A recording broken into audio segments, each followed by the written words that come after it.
Have you ever woken up in the morning and thought, why am I still tired? You went to bed at a decent hour, didn't toss and turn all night, and yet, you're dragging your feet before your first cup of coffee even has a chance to kick in. Maybe it's not just the mornings either. Maybe halfway through the day, your energy just slips out from under you. Like your body is still moving, but your spark, that's a little harder to find. If that sounds familiar, you're not alone. In fact, it's one of the most common things I hear from people over 60. I just don't have the energy I used to. And it's so easy to shrug it off, right? To chalk it up to aging or to think, well, maybe this is just how life is after a certain point. But here's the thing, I want to challenge that idea. Because feeling tired sometimes is perfectly normal, no matter your age. But feeling tired all the time, that's your body and your mind trying to tell you something. And it doesn't mean something's wrong necessarily. Sometimes it's just a few simple habits that need a little fine-tuning. Sometimes it's about understanding what's really going on beneath the surface. That's what we're going to talk about today. Because this isn't about blaming yourself or pushing harder. It's about noticing, listening, and gently making changes that help you feel more like you again. In this conversation, we'll unpack what might be causing that constant fatigue and explore a few key truths that could make a big difference in how you feel every single day. Let's start with one of the biggest hidden reasons behind low energy after 60. Not eating enough of the right foods. Now, I'm not just talking about grabbing a quick snack or having 3 meals a day. I mean fueling your body in a way that supports real, lasting energy. See, as we age, our metabolism naturally slows down a bit. Our body isn't burning through fuel as quickly as it used to, which means we often start eating less. And while that might seem fine on the surface, smaller portions, fewer calories, it can actually backfire, because our nutritional needs don't go down in the same way. If anything, our body starts needing even more support in certain areas. Protein, for example, becomes essential, not just for muscles but for energy, brain function, and even your immune system. And yet, so many older adults don't get enough of it, especially early in the day. And let's not forget about healthy fats. Yes, fats. Like the kind you find in avocados, nuts, or olive oil. These help your body absorb vitamins, keep your brain alert, and give you that slow, steady energy that doesn't crash like sugar does. I spoke to a gentleman recently, 68 years old, who told me he felt like he was dragging every afternoon. He'd eat a quick breakfast, toast, maybe a banana, and then crash by 2 p.m. When we took a closer look, it turned out he wasn't getting nearly enough protein or healthy fats, especially in the morning. He swapped his toast for eggs and added a handful of walnuts to his oatmeal. Nothing drastic, just small shifts. And within a week or two, he said, it's like someone turned the lights back on in my body. And I want that for you too. Now, along with nutrition, we also need to talk about movement. And before you roll your eyes and think, here we go again, another lecture about exercise, just hear me out. I'm not going to tell you to run a marathon or lift heavy weights at the gym. What I'm going to say is that your body was made to move.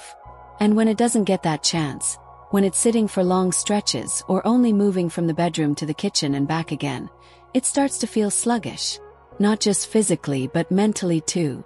Even 5 or 10 minutes of gentle movement can wake up your muscles, boost circulation, and send a message to your brain that it's time to rise and shine.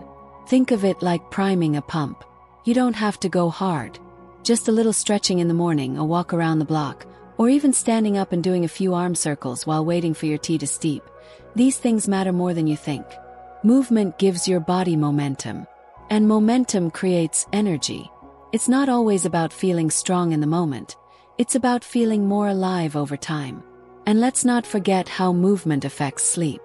And sleep, of course, affects, well, everything. Have you ever noticed how tired you feel after a bad night's rest? But not just tired. Foggy, cranky, maybe even a little clumsy. That's no accident. Poor sleep drains us in ways that build up over time. And unfortunately, sleep tends to change after 60. Can get lighter, more interrupted, sometimes harder to fall into or stay in. And here's the kicker. Many people don't realize that poor sleep isn't just a nighttime problem. It becomes a daytime energy problem. But, and this is important, feeling tired doesn't always mean you need more sleep. Sometimes it's about better sleep. And getting better sleep starts with respecting your body's rhythms. Your body loves routine, waking up around the same time, eating at consistent intervals, getting outside in the morning so your brain knows it's daytime, avoiding bright screens late at night. All of these small habits reinforce your internal clock and help you rest more deeply. And if you're lying awake at night worrying about your health, your kids, your bills, that mental load adds to your fatigue too. That kind of tired isn't just in the body, it's in the heart. One woman told me she didn't feel sleepy so much as weary. And that's a different kind of tired altogether. That's emotional exhaustion. And it deserves care too. So let's talk about that, because being emotionally tired is just as real as being physically tired. Life can be a lot. After 60, you've likely weathered your fair share of storms. You've cared for others, said goodbye to loved ones, managed the changes in your body, your relationships, maybe even your identity. And sometimes, without even realizing it, you carry all that weight into your day. You wake up tired not because your body didn't rest, but because your soul is tired. And that kind of fatigue needs gentleness, needs connection, needs something to look forward to. Even small joys like tending a plant, calling an old friend, starting a puzzle, or simply sitting in the sunshine with your favorite song playing, can start to lighten that emotional load. Your energy doesn't just come from food and sleep. It comes from purpose, from meaning, from those little sparks that remind you life is still worth showing up for. And when you start building even just a few of those sparks into your day, the tiredness starts to shift. Maybe not all at once, but enough to remind you, your energy isn't gone. It's just waiting to be invited back in. Now that we've laid the foundation with some of the deeper truths about nourishment, movement, sleep, and emotional energy, let's continue our conversation and explore more ways to lift the weight of that constant fatigue. Because sometimes what we call tiredness isn't really about being sleepy. It's about being out of sync with our body, with our routines, and even with what brings us joy. Let's talk about another sneaky cause of low energy that a lot of people don't realize until they're deep in it. Dehydration. Yes, plain old water. You'd be surprised how many people over 60 are walking around mildly dehydrated and don't even know it. And it's not because you're not drinking any fluids. Maybe you have tea in the morning or a glass of water with dinner, but it might not be enough. As we get older, our sense of thirst naturally dulls. So we might not feel thirsty the way we did in our younger years, even if our body really needs water. And when the body doesn't get enough, it slows everything down. Your metabolism, your brain function, your circulation. It all just starts running a little less smoothly. You might feel fuzzy, sluggish, or like you just can't quite wake up all the way. I once spoke with a woman in her 70s who said she felt exhausted no matter how much sleep she got. She figured it was just aging. But when she started sipping more water throughout the day, nothing extreme, just a few glasses between meals, she said it was like someone had turned the dial up on her energy. Her brain felt clearer, her mood lifted, and her body didn't feel so heavy. If you're not someone who likes plain water, that's okay. You can infuse it with lemon or cucumber. Herbal teas count too. Even juicy fruits like watermelon or oranges help. It doesn't have to be boring, it just has to be consistent. Now, while we're on the topic of what fuels us, we can't ignore the role of medications. Many folks over 60 are on at least 1 or 2 prescriptions, sometimes more.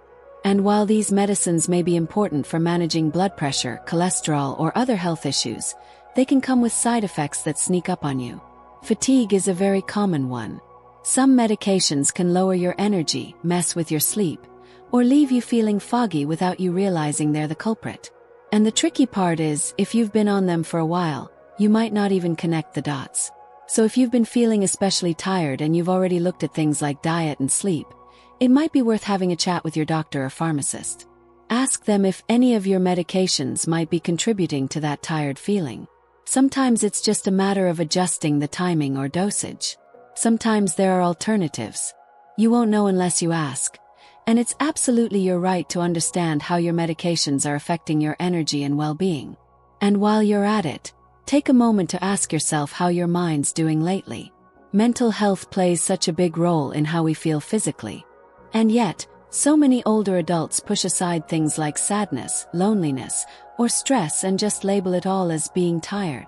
But emotional fatigue can weigh on us just as heavily, sometimes more than physical exhaustion. Have you noticed yourself feeling less excited about things you used to enjoy? Are you spending more time alone than you'd like, or feeling disconnected from the people around you? These feelings build up, and after a while they don't just affect your mood, they start showing up in your body. I once met a man retired for about 5 years who told me he felt worn out all the time. First, he thought it was physical. He tried getting more sleep, adjusted his meals, even started walking again. But nothing really changed. What finally made a difference? He joined a local model train club, something he'd loved as a kid and had forgotten about for years. Suddenly, he had a reason to get out of the house, something to talk about with others, something to look forward to. His energy came back. Not in one big leap, but little by little, as that sense of connection returned. Purpose is a powerful thing. And it doesn't have to be grand or world-changing. Sometimes it's just knowing that someone's expecting you, that you're part of something, that your presence matters. This leads me to another often overlooked energy drain: lack of stimulation. Believe it or not, your brain wants to be challenged. It thrives on curiosity, on learning, on problem solving, even in small ways. And when we don't give it anything new to chew on, it can grow dull. And that dullness feels like fatigue. If your days start to blend together, if you're doing the same things at the same time every day with no variation, your brain might just go into low power mode. It's like your body is saying, well, there's nothing new here, so I guess we'll just coast. Even something as simple as trying a new recipe, learning a few words in a new language, or rearranging the furniture can snap your brain out of autopilot. Newness doesn't just bring excitement, it brings energy. And here's something really important to remember. Rest isn't always about stopping. Sometimes the kind of rest we really need is a change of pace. Doing something different, something playful, something that lights a different part of your brain. One woman I spoke with told me she used to feel like she needed a nap every afternoon. But when she started volunteering once a week at a local library, nothing strenuous, just helping shelve books, she said her energy started to return. Because she wasn't just lying down and resting her body. She was resting her routine, giving her brain and spirit something different to latch onto. That kind of shift is incredibly powerful. And while we're here, I want to gently mention another possibility, one that often goes undetected because it creeps in so slowly. Chronic inflammation. Sounds like a big scary term, but all it really means is that your body is staying in a constant low-level state of stress. Sometimes it's due to diet. Sometimes it's linked to underlying conditions like arthritis or diabetes. And sometimes it's just part of the natural aging process. But this kind of internal stress can absolutely drain your energy. It's like your body is running a marathon on the inside without you even realizing it. You might feel achy, foggy, more tired than you think you should be. And again, it's not always about curing it, it's about managing it in a way that supports your body. Things like reducing processed foods, getting enough sleep, staying active, and managing stress all help reduce inflammation. And even small changes can start turning that tiredness around. I know this is a lot. And if you're sitting there thinking, okay, but where do I start? Take a breath. You don't have to overhaul your whole life overnight. Just pick one thing that speaks to you. One thing you feel curious about. That's where the change begins. Because tiredness, especially after 60, doesn't always have one single cause. It's usually a combination of small things. And when you start gently untangling them, when you start tuning into what your body and mind really need, that's when the fog starts to lift.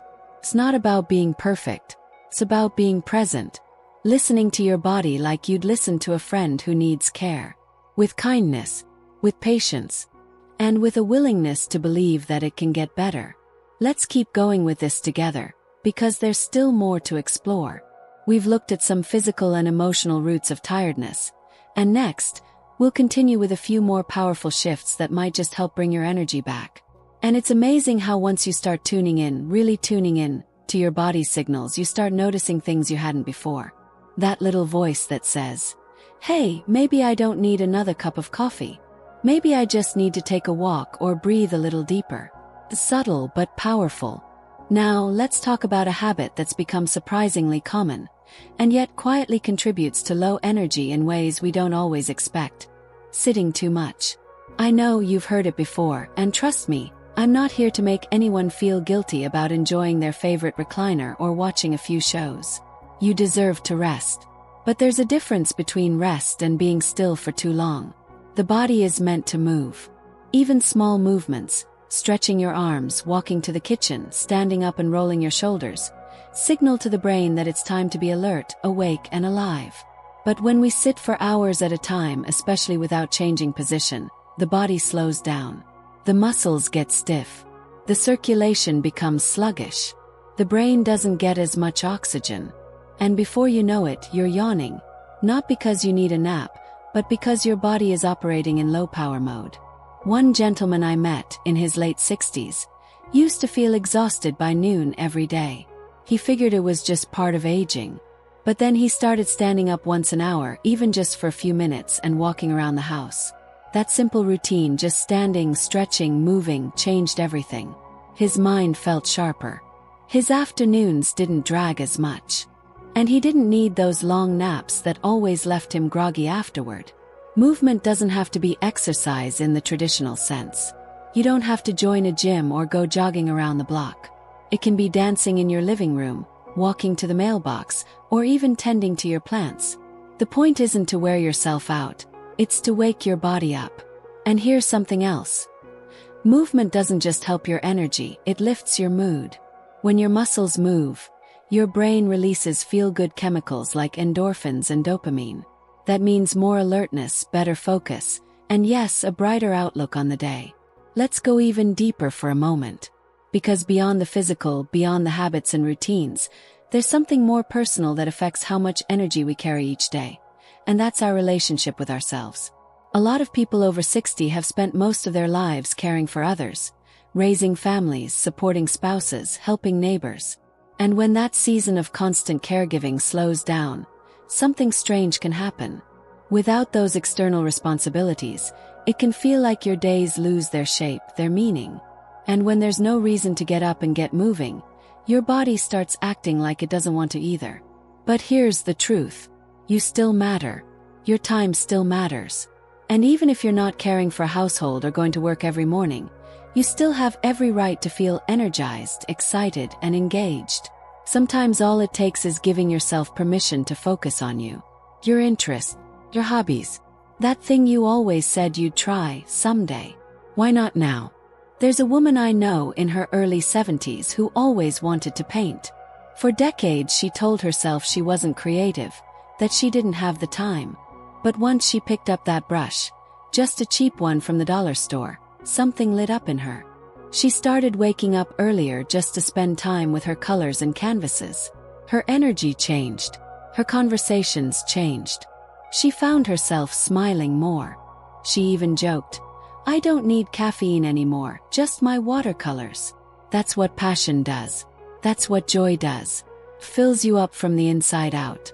So if you've been wondering why you feel tired all the time, ask yourself gently, when was the last time I did something just for me?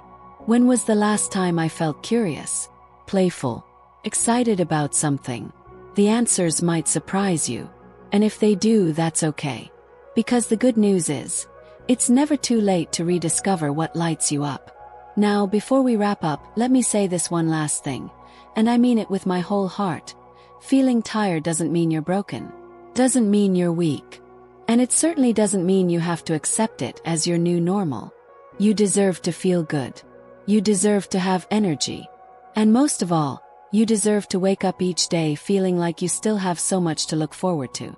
Maybe for you it's starting with a small walk in the morning, or adding a little more water to your day, or making that long overdue doctor's appointment to check your medications. Maybe it's calling up a friend you haven't spoken to in a while, or finally signing up for that class you've been eyeing. Start small, but start, because every little change you make in the direction of more energy, more clarity, more joy, it adds up, builds momentum. And before you know it, those foggy, sluggish days start to fade, and you start to feel more like yourself again. And if you're watching this and thinking, well, it's been this way for years, I don't know if I can really change now. Let me tell you something. Your body is incredibly adaptable, even now. Your brain is still growing and learning. Your heart is still capable of being lifted. And you are still worthy of a vibrant, energized, beautiful life. If anything in this video sparks something in you, even just a tiny flicker, I hope you'll hold on to that. Let it guide your next step. And maybe share it with someone else who might need to hear it too. If this spoke to you in any way, I'd love to hear from you. Let me know in the comments. Have you been feeling more tired lately? Have you discovered any small changes that helped you feel more awake or alive again? Your story might be the one that encourages someone else to take that first step. And if you found this helpful, don't forget to give the video a thumbs up and subscribe. There's always more where this came from. Simple, supportive, practical guidance for living your best life, every year of your life. Here's to more energy, more clarity, more joy. And here's to you, feeling your best at any age. Thanks for watching, and I'll see you next time.